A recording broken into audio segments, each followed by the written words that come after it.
Bismillahirrahmanirrahim. Assalamualaikum warahmatullahi wabarakatuh. Syukur alhamdulillah, marilah kita panjatkan puji dan syukur kita kehadirat Allah Subhanahu wa taala, Tuhan seluruh alam. Di mana hanya dengan seizinnya lah, hanya dengan limpahan rahmatnya lah kita semua untuk saat ini masih dapat melaksanakan aktivitas kita sebagaimana seharusnya. Solawat dan salam marilah senantiasa kita haturkan kepada junjungan kita Nabi Muhammad Sallallahu Alaihi Wasallam beserta para keluarga dan para sahabat beliau.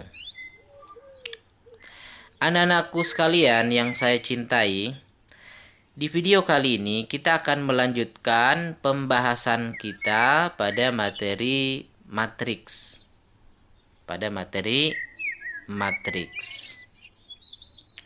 Adapun topik yang akan kita bahas adalah menyelesaikan SPLDV dengan konsep matriks. Nah, di sini ada SPLDV ya. Saya ingatkan kembali, SPLDV itu singkatan daripada sistem persamaan linear dua variabel.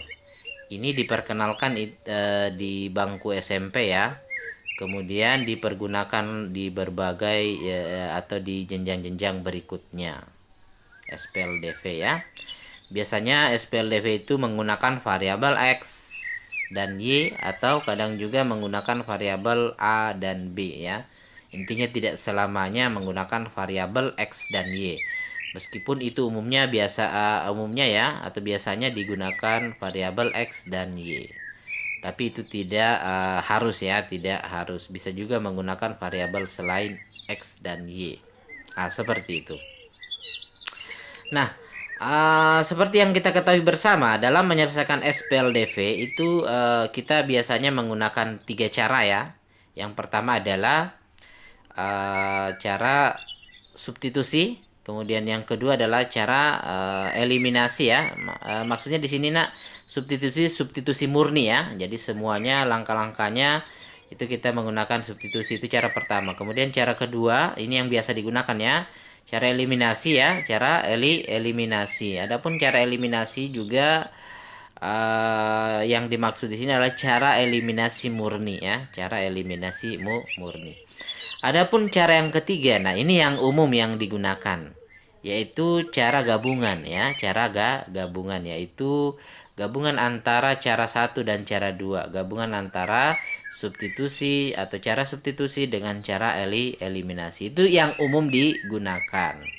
Biasanya kan dieliminasi dulu ya, kemudian hasilnya kemudian disubstitusi untuk mencari variabel yang lainnya, seperti itu. Nah, di video kali ini ya, kita akan belajar cara lain, yaitu cara matriks. Cara matriks ini memang harus kalian ketahui terlebih dahulu konsep matriks ya. Nah, di mana konsep matriks itu sudah kita pelajari di awal-awal ya. Nah, sekarang saatnya kita menyelesaikan SPLDV dengan menggunakan konsep matriks. Cara matriks ini ada dua ya, ada dua cara. Yang pertama adalah cara inverse, inverse. Nah, namanya saja cara inverse ya, pasti menggunakan inverse. Nah, bagaimana langkah-langkahnya? Cara menyelesaikan SPLDV dengan inverse menggunakan sifat dalam menyelesaikan persamaan matriks yang berbentuk AX sama dengan B. Nah, ini yang terakhir kita pelajari ya, cara menentukan atau cara mencari X ya, jika diketahui persamaan matriksnya AX sama dengan B, di mana AX dan B itu adalah berupa matriks. Jadi kita gunakan prinsip ini nah ya, kita gunakan prinsip ini nanti dalam menyelesaikan SPLDV. Nah, artinya kita akan menentukan 3 buah matriks dalam dalam SPLDV tersebut. Jadi SPLDV-nya nanti kita akan ubah ke dalam bentuk matriks terlebih dahulu ya. Kita akan kita akan menentukan matriks A yang mana, matriks B yang mana, kemudian matriks X yang mana. Oke. Untuk lebih jelasnya kita masuk pada contoh ya.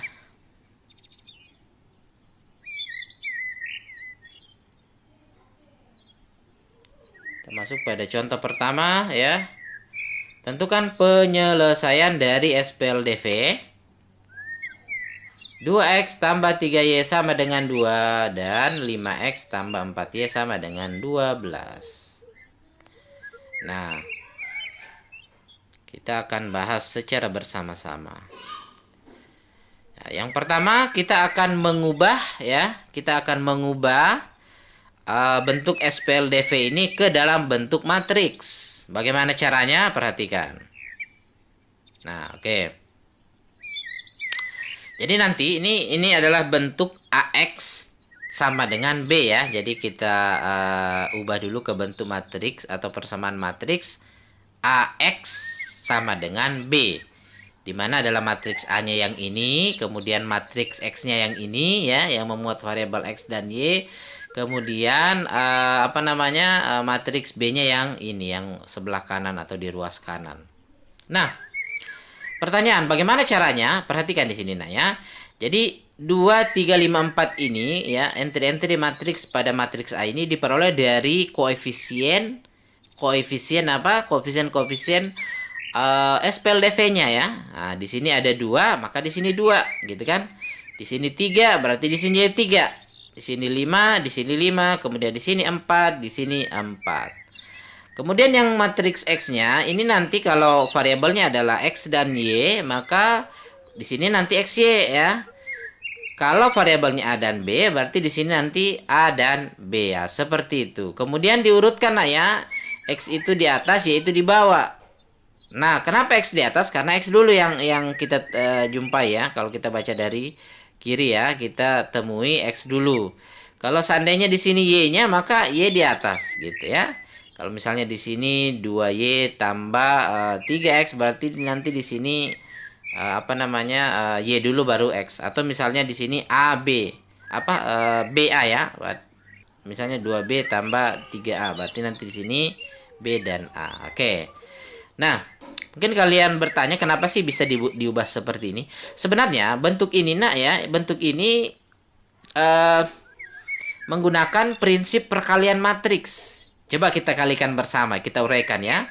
Ini kan perkalian matriks ini ya. Coba kita uraikan bersama. Aturan perkalian matriks bagaimana? Baris kali kolom. Jadi baris pertama 2, 3 ini kita kalikan dengan kolom pertama gitu kan? Oke. 2 kali X, 2X gitu kan? Nah, 2 kali X, 2X. Kemudian ditambah dengan 3 kali Y. Berarti 2X tambah 3Y. Nah, ini pada entry pertama. Seperti itu. Kemudian kita pindah ke baris kedua, kolom pertama. Kolomnya hanya ada satu ya. 5 kali X, 5X tambah 4Y. Jadi bentuknya sebenarnya seperti ini. Nah, akan kembali lagi ke seperti ini. 2X tambah 3Y. Samakan dengan ini ya. 2X tambah 3Y. Kemudian 5X tambah 4Y. Berarti di sini 5X tambah 4Y. Oke.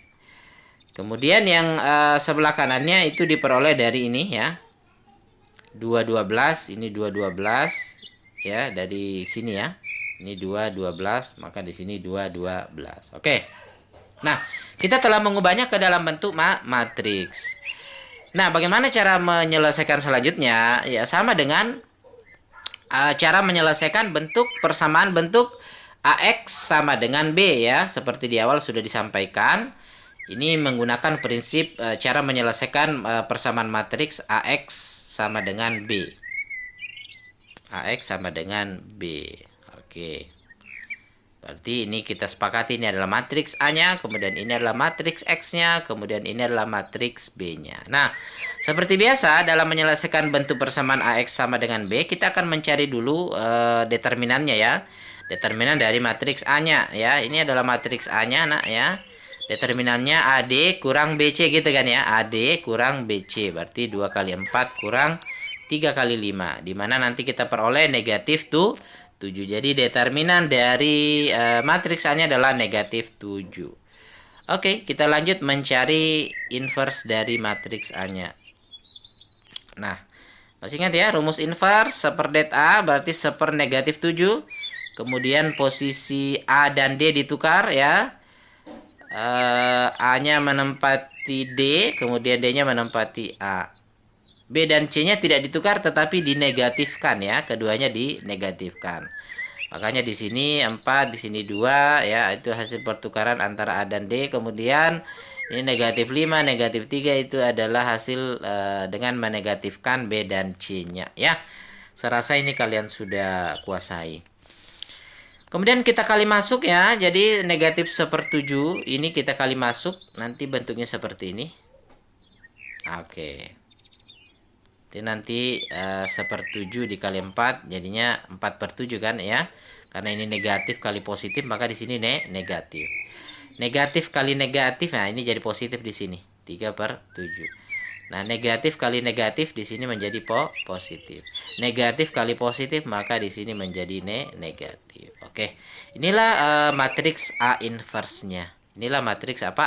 A inverse. Oke. Kita nah, bagaimana? Ada yang masih ingat? Bagaimana cara menyelesaikan atau cara mencari matriks X-nya jika persamaan matriksnya adalah AX sama dengan B? Ada yang bisa? Iya, menggunakan X sama dengan A inverse kali B. Oke. X-nya kita ganti ya dengan, artinya kita masukkan matriks-matriks yang sudah kita tentukan sebelumnya ya. Ini adalah matriks X-nya tadi. Kemudian ini adalah matriks A inverse yang sudah dicari sebelumnya. Kemudian ini adalah matriks B-nya. Oke. Selanjutnya kita kali ya. Ini kan perkalian matriks, yang sebelah kanan kita kalikan. Caranya gimana? Baris kali kolom ya. Kebetulan kolomnya hanya ada satu. Ini berarti kita hanya cukup mengalikan kolomnya satu kali saja. Bagaimana caranya, masih ingat ya? 4/7 kita kali dulu dengan 2. Baru 3/7 kita kalikan dengan 12. Hasilnya nanti kita jumlah. Oke. Saya ulang. Negatif 4/7 kita kali dengan 2. 3/7 kita kali dengan 12. Hasilnya kita jumlah. Kita letakkan pada entry yang sama, yaitu entry 1, 1. Hati-hati ini negatif ya. Kemudian nanti pada baris kedua ya, kita ulangi. 5/7 nanti dikali 2. Hasilnya dijumlah dengan 2/7 kali 12 ya. Tapi ini negatif, nanti hasilnya negatif ya, karena negatif kali positif. Oke. Nah ini. Negatif 4/7 kalau dikali 2 itu hasilnya adalah negatif 8/7. 3/7 kalau dikali 12 ya, 12 kali 3 itu kan 36. Hasilnya adalah 36/7. Gitu. Kemudian 5/7 kalau dikali dengan 2 itu hasilnya adalah 10 sorry. Di sini harusnya nak 10/7 ya. Ada kekeliruan di sini. Di sini seharusnya apa? 10/7. Oke, nanti kalian ganti pada saat kalian catat. Oke. Kemudian ditambah atau dijumlahkan dengan negatif 2/7 kali 12. 2 kali 12 kan 24 ya. Negatif di sini karena di sini negatif kali positif. Jadi jadinya negatif 24/7. Oke. Nah, selanjutnya dari mana dapat 4 dengan negatif 2? Ini kan penyebutnya sudah sama ya, sama-sama 7. Nanti negatif 8 ditambah 36 itu kan nanti jadinya 28 ya, positif 28. Negatif 8 tambah 36 itu hasilnya berapa nak? Hasilnya adalah positif 28. 28-nya kalau dibagi 7 itu dapat 4. Seperti itu. Kemudian yang ini pada dasarnya sama penyebutnya ya, seperti yang saya katakan sebelumnya. Ini harusnya penyebutnya 7 bukan 5. Jadi pada dasarnya ini penyebutnya sama. Maka tinggal kita menjumlah pembilangnya 10 ditambah negatif 24. Itu nanti dapat negatif 14. Kalau negatif 14 kalau dibagi 7 itu dapat negatif 2. Seperti itu. Oke?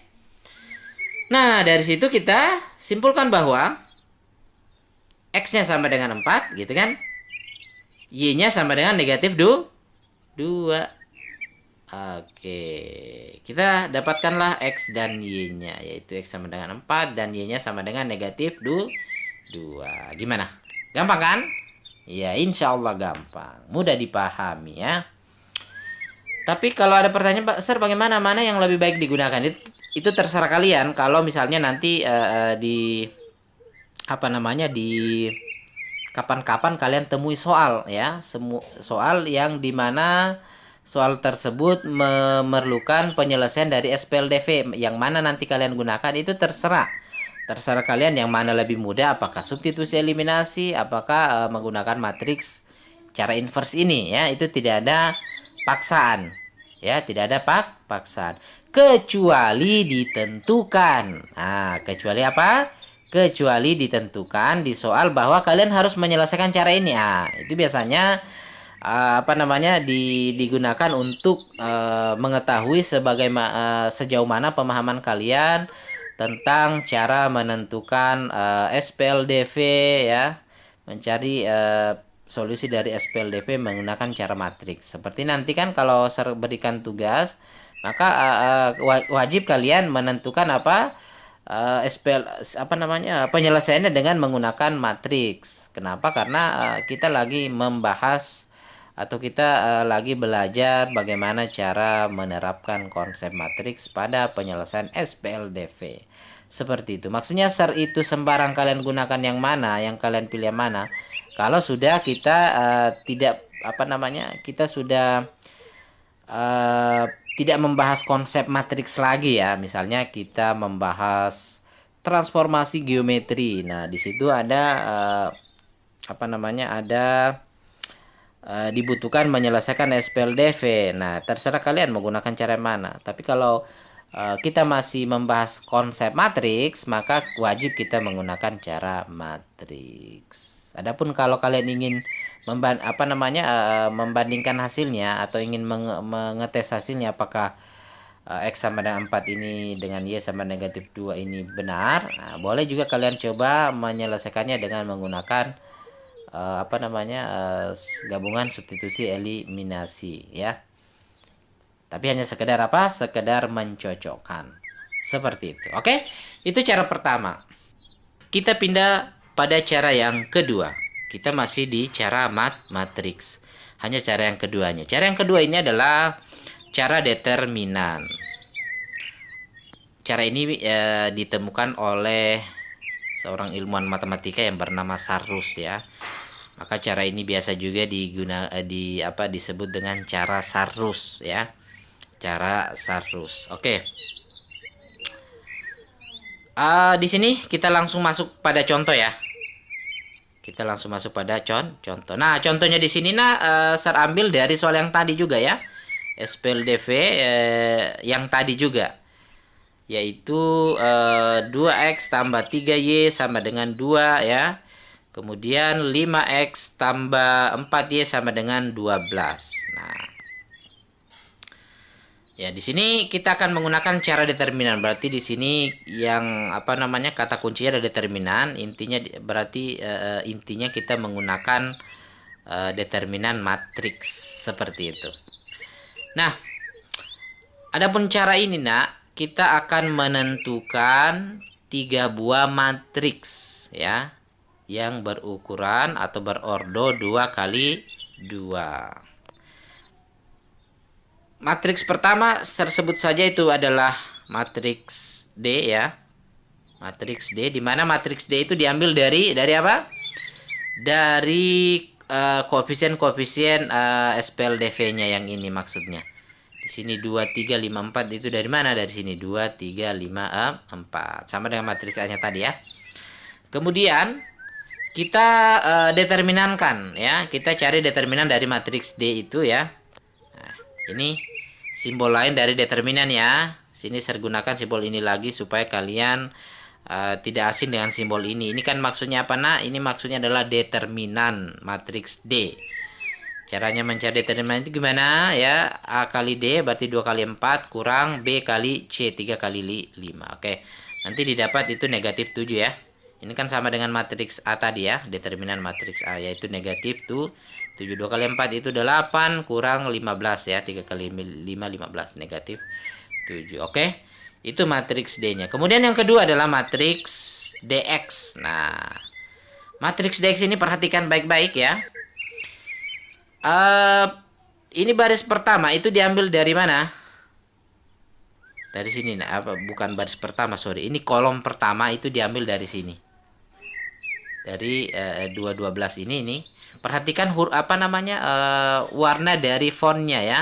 Warna dari hurufnya. Ini ada warna ungu. Nah, kenapa yang diganti itu adalah koefisien variabel X? Karena yang kita mau cari adalah apa namanya? Matriks DX-nya ya, matriks DX-nya. Jadi nanti kalau di sini matriksnya per SPLDV-nya menggunakan variabel X dan Y, maka di sini nanti DX. Adapun kalau menggunakan variabel AB, berarti di sini nanti DA, begitu ya. Nah, di sini kan kita menggunakan variabel X, berarti di sini DX. Jadi menentukan matriks DX itu tadi ya. Ini matriks mana tadi matriks D-nya 2534 ini. 25-nya kita hilangkan. 25-nya ini koefisien dari X-nya. Kenapa ini yang kita hilangkan? Karena yang kita mau cari adalah matriks DX-nya ya. Koefisien X yang kita hilangkan. Kita gantikan dengan ini. 212 ini nah. Adapun yang ininya tetap, ini sama tetap ya dari sini. Nah, maka jadinya nanti 2 12 3 4. Oke, kemudian kita cari determinannya lagi. Determinan dari matriks DX-nya. AD 2 kali 4 kurang BC ya 3 kali 12. 2 kali 4 itu 8 kurang 36 ya. Ini kan 3 12 36. Ini nanti dapat negatif 28. Itulah determinan matriks DX-nya. Kemudian yang ketiga atau selanjutnya kita akan mencari matriks DY-nya. Nah, ini sekarang DY berarti koefisien dari variabel Y-nya yang dihilangkan, yaitu 34-nya dihilangkan digantikan dengan 212 ini nah. Kayak di sini 212. 34-nya sudah tidak ada, kita gantikan dengan 212. Kenapa sih 34 yang dihilangkan? Karena kita mau cari variabel Y. Adapun 34 itu adalah koefisien dari variabel Y. Seperti itu. Kemudian kita cari determinannya seperti biasa ya. A kali D 2 kali 12 kurang B kali C 2 kali 5 ya. 2 kali 12 itu 4. 2 kali 12 itu kan berapa? 24 ya. 24 nanti dikurangi 2 kali 5. 2 kali 5 itu 10 ya. 24 kurangi 10 14 ya. Dapat 14. Sehingga kita peroleh determinan dari matriks D-nya adalah 14. Oke. Langkah selanjutnya kita akan mencari X dan Y-nya. Nah, di sini perhatikan nak, kalau mencari X-nya, ini rumusnya ya. Determinan dari matriks DX dibahagi dengan determinan dari matriks D. Di mana matriks DX-nya tadi itu negatif 28 ya determinannya. Kemudian determinan dari matriks D-nya adalah negatif 7. Maka kita peroleh negatif 28 per negatif 7 itu didapat positif 4. Negatif bagi negatif positif ya. Berarti X-nya berapa nak? X-nya 4. Oke. Kalau Y-nya menggunakan determinan DY, matriks DY yaitu berapa? 14 tadi ya. Determinan dari matriks D 14. Kemudian dibagi dengan determinan matriks D sama dengan yang atas. Itu yang membedakan hanya pembilangnya doang ya. 14 dibagi negatif 7 itu dapat negatif 2. Selesai. Kita dapatkan X-nya 4, Y-nya negatif 2. Nah, ada yang masih ingat penyelesaiannya yang menggunakan cara inverse tadi? Iya, sama kan ya. X-nya juga kita dapati tadi 4, kemudian Y-nya kita dapati negatif 2. Selesai. Gimana Nana? Gampang kan? Ya, gampang tentunya. Itu tadi kalian terserah menggunakan cara mana asalkan tidak ditentukan pada soal ya. Asalkan tidak ditentukan pada soal. Kalau ditentukan pada soal maka wajib kalian menggunakan cara yang disebutkan pada soal tersebut. Oke, mungkin sampai di sini dulu videonya. Kita lanjutkan pada sesi tanya jawab.